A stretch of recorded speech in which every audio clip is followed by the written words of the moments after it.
Нәрсә кызлар, икенче атна китте инде карантин. Рәхәт миде?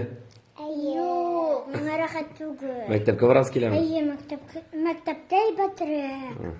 Ә мин бер журналга язылдым әле генә. Беләсезме инде? Сабан туй. Изоляцияда отыру күпләрне кулларына китап алырга мәҗбүр итте. Вакытлы матбугат белән кызыксыну да артты. Ярый әле газета, журналлар килә дия бенәшләребез. Сотрудники пенсионного фонда, именно клиентская служба в нашем районе, подписывается на местную газету «Аул Клара. Сельские огни». Альтернативно, это очень удобно, потому что мы находимся в одном здании, подняться на второй этаж и получить газету свежую из первых рук, это очень удобно. На республиканские издания мы подписываемся онлайн.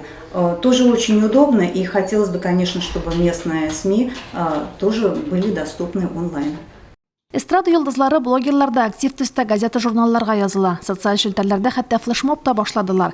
Йолдызлар өйдән чыкмыйча гына вакытлы матбугатка язылу тәртибен аңлата. Укырга теләгән газет, журналларга языла аласыз. Моның өчен сезгә нишләргә кирәк? Керәсез tatmedia.ru сайтына. Зөлфәт Зиннуров үз изоляциядә балалары белән Сабантуй журналын укый. Булат Байрамов ялкынга язылган. Вакытлы матбугатка подписканы якыннарыңа бүләк итәргә дә мөмкин. Картлар йортларын, мәктәпләрне газета, журналларга яздыручылар да бар. Мин киләсе ярты елга язылдым, беләсезме, өйдән чыкмыйча онлайн, чөнки хәзер шундый опция бар. Бу бик уңайлы, бигрәк тә соңгы вакытта, соңгы вазгыятьтә дип әйтәбез инде без.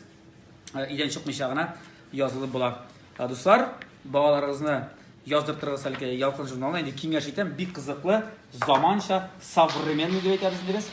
Вакытлы матбугатка язылу өчен tatmedia.ru сайтындагы подписка бүлегенә керергә кирәк. Үзеңә кирәкле газета, журналларны сайлыйсың, адресатны күрсәтәсең һәм бетте. Газета, журналларны үзеңә яздырырга да, якыннарыңа бүләк итәргә дә була. Римма Авзалова, Динар Нурдинов, Мөслим телевидениесе.